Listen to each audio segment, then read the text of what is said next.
I'm Tammy Canetta. I'm an ACTEC Fellow from Sarasota, Florida. And I'm Tom Simmons. I'm an academic ACTEC Fellow from Vermillion, South Dakota. Tom, thanks for joining us today. I talked to a lot of clients who expressed some concern about how much is too much to give to their children and grandchildren, and what can they do to address that, because they do want them to be comfortable and they want them to be productive members of society, and they don't want them to be those spoiled trust fund babies. So can we do that with our estate planning? We certainly can. And the primary vehicle that we do to address those kinds of concerns is a trust. We can create a trust that will preserve, maintain, and reinvest wealth over time and distribute it to the beneficiaries according to the terms of the trust. Great. So I've heard something too called an incentive trust. Can you tell me how that differs from the one you're talking about? Sure. So an incentive trust is one that has built within the trust instrument a series or one or more events or benchmarks that trigger the trustee making greater or fewer trust distributions when a particular conduct or behavior of a beneficiary can be observed. Okay, so if I do good things, I get more money, and if I don't do good things, I get less money? That's exactly right. Sounds a little bit like bribery to me. It is a little bit like bribery, but hopefully it's conducted in a way that's actually helpful to identifying for the beneficiaries particular conduct that the settlor, that the client would like to see and reward. Interesting. Can you give us some examples of behaviors that you've seen in documents? A common one is one that rewards grades. So the trustee can be given a copy of the beneficiary's grades from college or high school and give greater or lessened distributions depending upon the grades that the beneficiary obtained.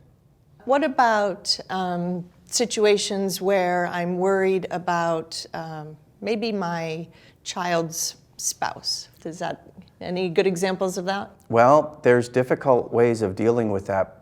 One of the ways is to address the provisions that extend a trust, for example, if the beneficiary is contemplating a divorce or something of that nature. So really it would protect the beneficiary and the trust itself. That's the idea, is helping the beneficiary preserve wealth. Yeah. So do you think that these provisions actually work? They certainly can, and in some cases they don't. We can certainly see beneficiaries that identify the fact that they'll get a greater distribution if they get straight A's, and that helps motivate them to study. One of the more difficult things to deter with a trust instrument, but it's still important, is substance abuse.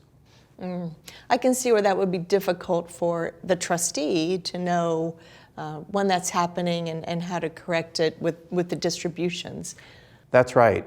As an individual, you can respond to those events and make your own best judgments. But when we're creating a trust vehicle, we need to be very specific about what would trigger the trustees either making or withholding a distribution. Yeah. So in your mind, are there any downsides? I mean, it sounds like a great idea. If you do this, I'm going to give you some extra money, but there have to be downsides. There's downsides to everything. There certainly are. Even with, for example, grades, we don't necessarily want to penalize a beneficiary who has a learning disability. We'd actually want to encourage them to get maybe B's instead of A's. And so having the foresight to identify all those different particular circumstances is very difficult. Yeah.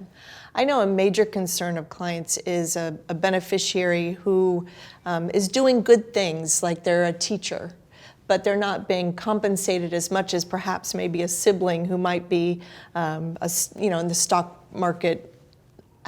Is that something we can also address with these? Yes, and that's again another concern. One of the provisions I've seen repeatedly in an incentive trust is one that says, for example, match or distribute a portion of what the beneficiary earned that last year. So if they earned a lot of money, they'll get more money.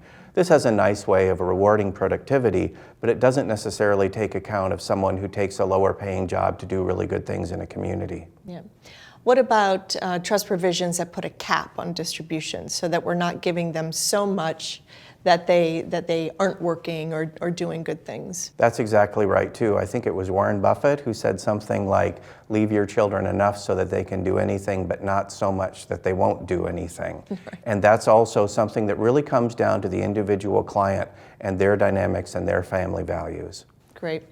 Well, I think that it sounds like there's a lot of flexibility for families to design around their their particular circumstances, and they probably need to talk to their lawyer about all the different options that are available. Yes, an enormous amount of flexibility. Yeah, great. Well, thank you so much for your perspective today, Tom. Thank you, Tammy.